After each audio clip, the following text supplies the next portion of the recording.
안녕, 민규쌤입니다. 자, 이번 영상에서는 이제 비잔티움 제국의 발전 부분 살펴보도록 하겠습니다. 그리고 사실은 소단원 뒤에 따로 이제 십자군 전쟁 그리고 중세 유럽의 변화 파트가 있는데 그 중에서 십자군 전쟁 따로 지금 떼와서 수업을 진행을 합니다.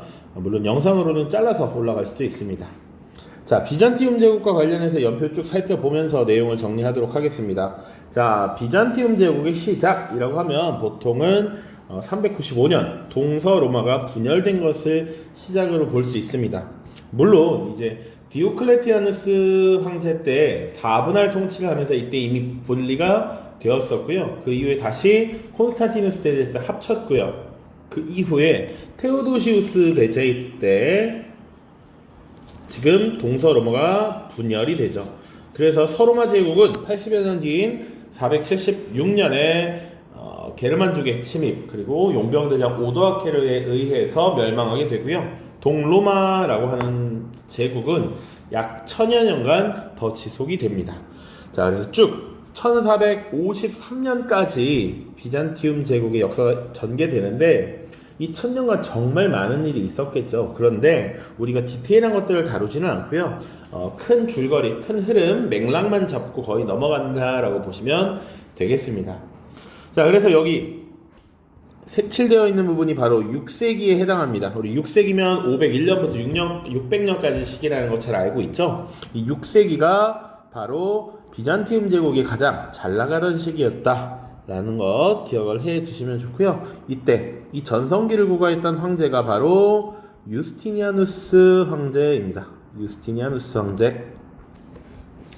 자, 그래서 이 유스티니아누스 황제 때 과거 서로마의 영토도 일부 회복을 하고요. 정말 넓은 영토를 가졌던 것이 유스티니아누스 시기이다. 이렇게 기억을 해 두시면 되겠습니다. 그래서 이 시기의 특징 조금 이따 자세히 살펴보고요. 7세기 이후로 이제 사실상 정점을 찍으면 이제 내려올 일만 남은 것이죠. 7세기부터 계속된 이제 외부의 침략이 시작됩니다. 우리 7세기 하면 항상 기억을 해야 되는 것이 지금 서아시아 지역에 이제 이슬람교라고 하는 것이 만들어지고 이슬람 제국이 성립되는 시기입니다. 그래서 우리가 이미 3단원에서 내용을 다뤘었던 정통 칼리프 시대 그리고 우마이야 왕조 이게 다 7세기의 일이죠. 8세기 아바스 왕조 쭉 이렇게 기억을 해야 합니다. 자, 이슬람 세력이 계속 오고 있다. 이런 것들 기억해야 되고요. 또 9세기경, 10세기경도 되면 또 외부 침략이 많죠. 사실은 이 9세기경, 물론 동로마 제국에 영향을 미치는 건 조금 적지만 노르만 세력들도 9세기에 내려왔다. 이런 얘기 했었고요. 그리고 이제 지금의 러시아죠. 북쪽에서 이 슬라브족이 내려오기 시작합니다. 또 옆에서는 헝가리, 지금 헝가리 위치한 마자르족이 지금 이렇게 내려오기도 하죠. 이렇게 외부의 침략이 계속 늘어나는 상황이고 이에 대해서 비잔티움 제국도 대응을 해야 된단 말이야. 자, 그래서 넓어진 영토를 효과적으로 관리하기 위해서 유스티니아누스가 죽고 난 뒤에 두 가지 제도를 실시합니다. 그것이 바로 군 관구제라고 하는 제도와 둔전병제입니다. 자, 군 관구제라고 하는 것은 영토를 수십 개의 군 관구로 나누고요. 거기에 군사령관을 파견해서 군사령관이 그 지역을 방어하고 운영할 수 있도록 한 제도입니다. 자, 그러면 군사령관이 효과적으로 운영하기 위해서 군사들도 있어야 되죠. 방어 역할을 해야 되는. 자, 그래서 우리 중국사에서도 언급이 된 적이 있는데 당시 농민들에게 땅을 지급하고 그 땅의 지급을 대가로 군대에 복무하도록 하는 이런 제도였습니다. 이런 거 이제 병농일치라고도 하는데 이것이 나름 비잔티움 제국이 굳건하게 오랫동안 지속할 수 있었던 배경이에요. 그런데 이것이 시간이 지나면서 점차 제대로 운영되지 않습니다. 군관구제는 이 군관구에 파견되었던 군사령관이 사실상 자신의 군관구를 사유지하고 자신의 조그만한 왕국처럼 운영을 하는 경우가 있었고요. 그리고 일부 귀족이 대토지를 사유화하는 모습이 나타납니다. 자, 많은 토지를 소유하다 보면 국가에서는 안 그래도 외부의 침략으로 영토가 줄어들고 있고 지급할 토지가 줄어드는데 귀족들에 의해서 더 줄어들게 돼. 농민들에게 지급할 땅이 부족해지고요. 이 둔전병제가 잘 운영될 수가 없었다라고 하는 겁니다. 이런 것들이 보통 약 11세기경 이루어진다라고 보시면 되겠습니다. 그리고 이 11세기 끝물이 되면 또 한 번의 큰 위협이 지금 도달하게 되죠. 11세기 이슬람사 공부를 했을 때 잘 기억이 나야 되는데 당시 셀주크 튀르크가 성장을 해서 무섭게 진출을 하죠. 이 셀주크 튀르크가 당시 아바스 왕조의 수도였던 바그다드를 점령하고 사실상 이제 술탄의 지위를 받아서 그 지역을 통치하는 모습이 나타났죠. 자, 이 셀주크 튀르크가 이 크리스티교 세계의 성지라고 할 수 있는 예루살렘이라고 하는 것을 빼앗았고요. 이 지역을 빼앗았고 심지어 이 소아시아 지역, 지금의 터키에 해당하는 아나톨리아 지역까지 진출을 하게 됩니다. 그리고 이 소아시아 반도, 아나톨리아 반도를 모두 장악하게 되죠. 그러다 보니 이 비잔티움 제국은 위협을 받을 수밖에 없었다. 지도 잠깐만 보면 여기 지금 콘스탄티노폴리스가 요쪽의 끝이에요. 여기 끝. 이렇게 보시면 돼.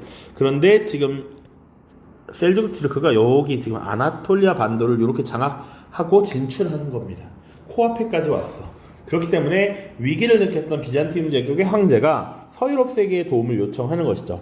이슬람 세력이 우리를 쳐들어오고 있는데 우리를 보호해달라라고 요청을 하고요. 그래서 당시 서로마 교회의 대장이었던 우르바누스 2세라고 하는 교황이 당시 이 크리스토교 세계, 당시 로마 카톨릭 교회를 총 집결시켜서 종교 회의를 개최합니다.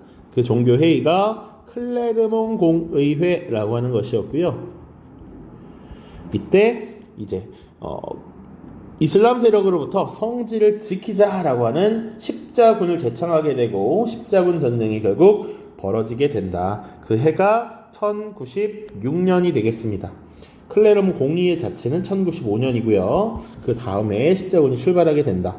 자, 그래서 이 1096년이 사실상 1차 원정이라고 보시면 되고요. 이 1차 원정은 그나마 이제 십자군 제창의 목적을 달성합니다.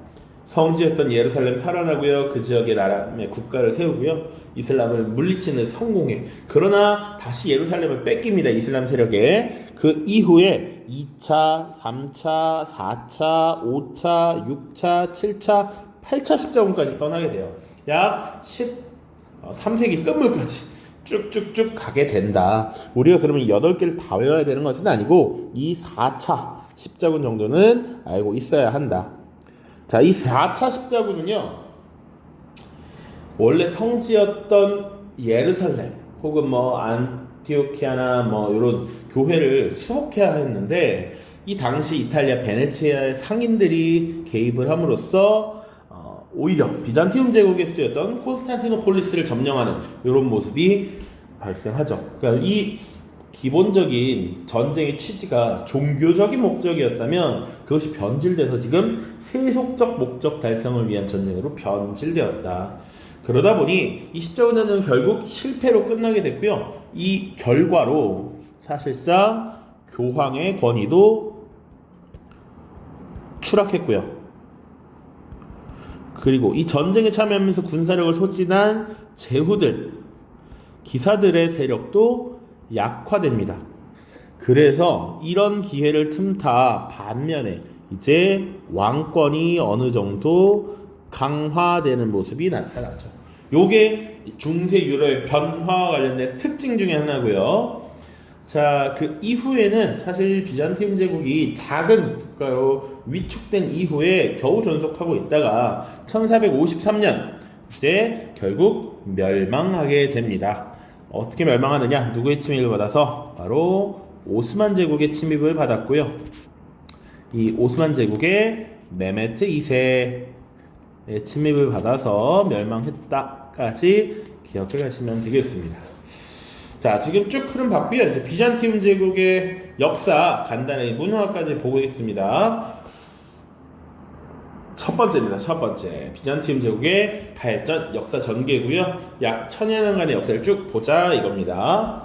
자, 비잔티움 제국 하면 꼭 알고 있어야 되는 특징이 있습니다. 바로 황제 교황주의라고 하는 것이었습니다. 지난 강의 때 크리스트교와 관련된 설명을 하면서도 이 얘기를 했었어.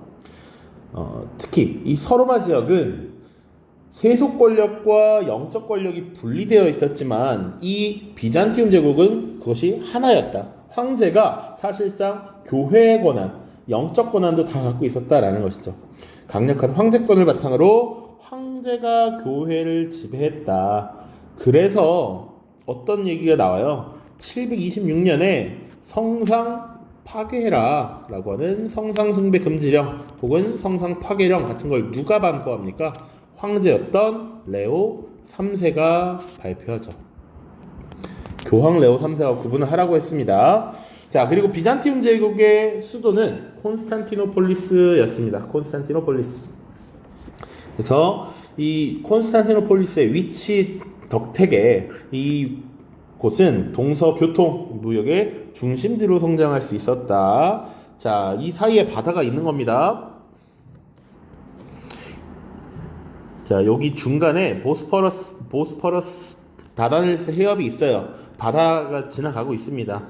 어쨌거나 근데 바다의 그 거리가 간격이 상대적으로 좁고 왔다 갔다 하기 좋은 위치였다. 그래서 유럽과 아시아 지역을 잇는 요충지였다라는 것이죠. 그리고 한 나라의 수도이기도 했어. 그러니까 이 콘스탄티노폴리스를 처음 건축할 때 뒤에는 산맥이고 앞에는 바다가 있어서 방어에 굉장히 유리했다라는 겁니다. 이것이 비잔티움 제국이 오래갈 수 있었던 배경이기도 해요. 자, 그 이후에 이제 전기를 보시면 전성기 보겠습니다. 전성기는 아까 6세기라고 했고요. 당시 황제가 유스티니아누스 대제 혹은 유스티니아누스 황제 이렇게 표현합니다. 이름이 길지만 그래도 잘 기억을 해두세요. 6세기입니다. 자, 옛 로마 제국 영토의 상당 부분을 회복했다라고 돼 있어. 지금 보시면 이게 비잔티움 제국의 영역인데 지금 옅은 색으로 돼 있는 게 유스티니아누스 황제 때 영역입니다. 그러니까 지금 이탈리아 지역 회복했고요. 북아프리카 지역, 이집트 지역까지도 지금 광대한 영토를 갖던 것이 유스티니아누스 대제이다. 자, 그 중에서 하나 조금 더 봐야 될 것은 지금 반달 왕국을 점령했다라는 거 하나만 봐둡시다. 이 반달 왕국이 위치한 곳이 지금 현재 아프리카의 튀니지 지역이야. 현 튀니지 지역인데 지역을 물으면서 이 과거 로마 제국 시기에 카르타고와 묶어서 지금 반달 왕국 위치 물어볼 수 있겠다. 자, 그래서 반달 왕국 이때 유스티니아누스 황제가 이 지역을 정복했고요. 당시 장군 벨리사리우스를 파견해서 점령했다. 이런 내용까지 봐두시면 좋겠습니다.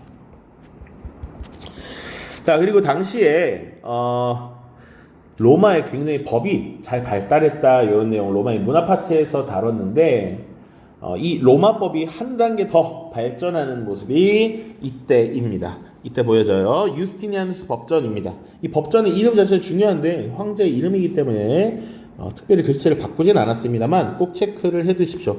그간의 로마법을 거의 완전 파이널로 정리했다라고 보시면 됩니다. 그래서 로마 제국의 만민법을 정리한 것이다. 자, 그리고 수도인 콘스탄티노폴리스의 성 소피아 성당이라고 하는 것을 건립하죠. 이것은 아야 소피아라고도 부릅니다. 아야 소피아.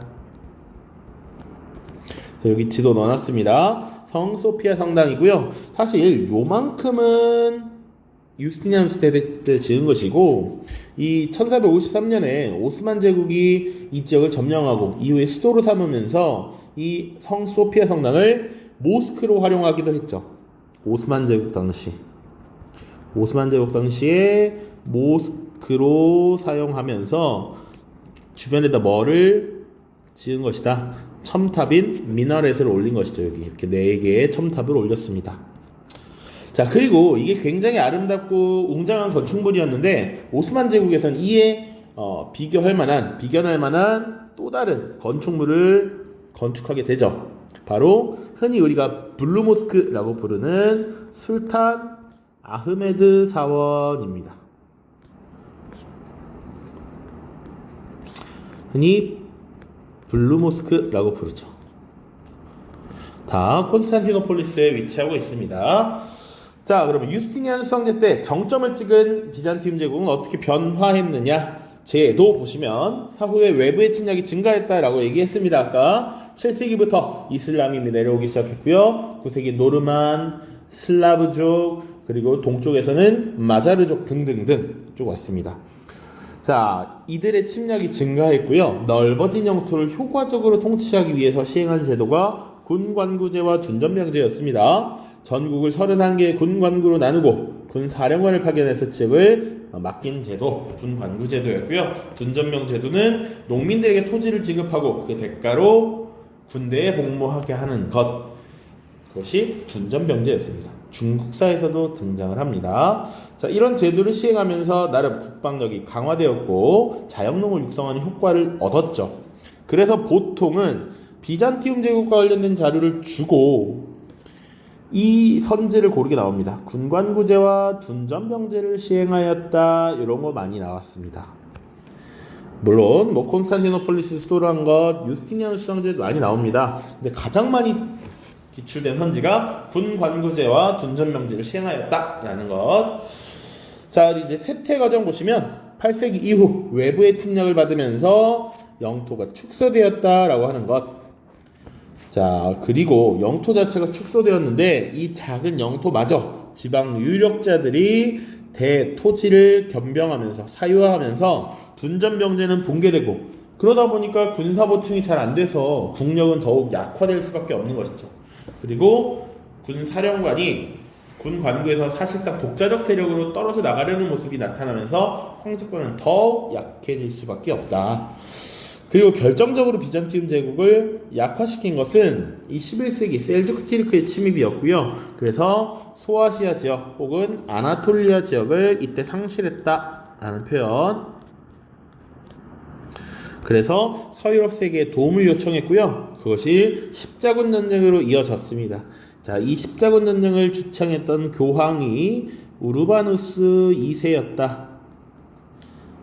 자, 그리고 이 우르바누스 2세는 당시 클레르몽 공의회라고 하는 종교회의를 개최해서 십자군을 제창하죠. 자, 요거 기억해 두시고, 자, 물론 이 교황은 비잔티움 제국을 지켜주겠다라는 순수한 의도만 있었던 것은 아니죠. 이 전쟁을 이끌면서 이 서유럽 세계를 내 중심으로, 나의 지도력을 중심으로 똘똘 뭉치게 하려는 자신의 권력 강화 의지, 욕심도 있었다. 당연히 그렇게 볼 수가 있겠습니다. 자, 물론 십자군 전쟁은 결국 실패로 끝나가게 되고요. 4차 십자군 때 심지어 콘스탄티노폴리스가 점령당하는 모습이 나타나죠. 심지어 이슬람에게 점령당하는 게 아니라고 했습니다. 당시 십자군, 제4차 십자군, 이탈리아에 당시 상업 도시국가들이 형성되어 있었는데 그들의 사주를 받아서 콘스탄티노폴리스를 점령하는 모습이 나타났다. 사실 이슬람에 쳐들어가서 성지를 회복하고 약탈하는 것보다 동로마 제국, 비잔티움 제국의 수도를 터는 것이 더 경제적으로 이득이었다라는 판단하에 이런 일을 감행한 것이죠. 그런 정도의 굴욕도 있었다. 그리고 최후를 맞이한 것은 결국 오스만 제국에 의해서 메메트 2세가 이 비잔티움 제국을 무너뜨리게 되는 것이죠. 자, 문화랑 교과서 부분만 조금 보고 마무리를 짓죠. 문제도 풀 겁니다. 자, 비잔티움 제국의 문화의 특징 보시면 일단 그리스 정교를 바탕으로 그리스 로마 문화와 헬레니즘 문화가 융합되었다라고 나와 있습니다. 그러니까 지역적 특성을 반영해야 되는 거예요. 분명히 우리는 1054년 동서 교회가 분열되었다라고 얘기했어요. 그래서 이 동로마 교회는 당시 그리스 정교를 믿고 있었다. 자, 그리고 위치적인 특성상 이 서유럽 세계의 문화가 동쪽으로 옮겨갈 때 헬레니즘 문화라는 우리 다뤘었죠. 알렉산드로스 제국 시기 동방 문화와의 융합, 헬레니즘 문화까지 지금 융합되었다. 자, 그리고 특징은 그리스어를 공용어로 사용했다라는 겁니다. 그러면 서유럽은 어땠느냐? 서로마 지역은 당시 로마 제국에서 사용하던 라틴어를 쓰고 있었습니다. 라틴어. 그리고 그리스어를 공용어로 사용하면서 그리스 고전 수집 및 연구가 주로 이어져 있었다. 그리스 학문이 나름 보존되어 있었습니다. 자, 이것이 십자군 전쟁을 거치면서 다시 서유럽으로 유입되고 르네상스를 자극했다라고 보시면 되겠습니다. 서유럽에 전파되어 르네상스를 자극했다. 르네상스 이제 15세기 이후 쭉 볼 겁니다. 자, 건축에서는 비잔티움 양식이라는 게 유행했고요. 대표적인 것이 성 소피아 성당이었습니다. 그래서 외부에 웅장한 돔, 내부에 모자이크 벽화 이런 것들이 특징이었습니다. 자, 우리 11세기 서유럽의 로마네스크, 12세기 고딕, 그리고 동로마의 비잔티움 문화, 비잔티움 양식 좀 구분을 해서 보시길 바랍니다. 자, 그럼 이런 비잔티움의 문화는 어떤 영향을 미쳤는가? 9세기, 10세기경이 되면 슬라브족이 비잔티움 제국으로 계속 들어온다라고 했습니다. 그래서 이 슬라브족의 문화에 영향을 많이 끼쳤고요. 그래서 뒤에 형성된 러시아의 키예프 공국이 그리스 정교를 국교로 수용을 했고요. 그리고 콘스탄티노폴리스에 있는 것 외에 지금 이 키예프에도 성 소피아 성당을 건립합니다. 자, 그래서 지금 이 슬라브족 그리고 슬라브를 대표하는 국가가 러시아인데 이 러시아의 문화에 영향을 미쳤다. 그리고 러시아 문자의 기원이 되는 키릴 문자라고 하는 것도 이 그리스어로부터 쭉 영향을 받아서 형성이 된 거니까 요거까지 같이 기억을 해 두십시오. 키릴 형제가 만들었다 라고 해서 키릴 문자입니다.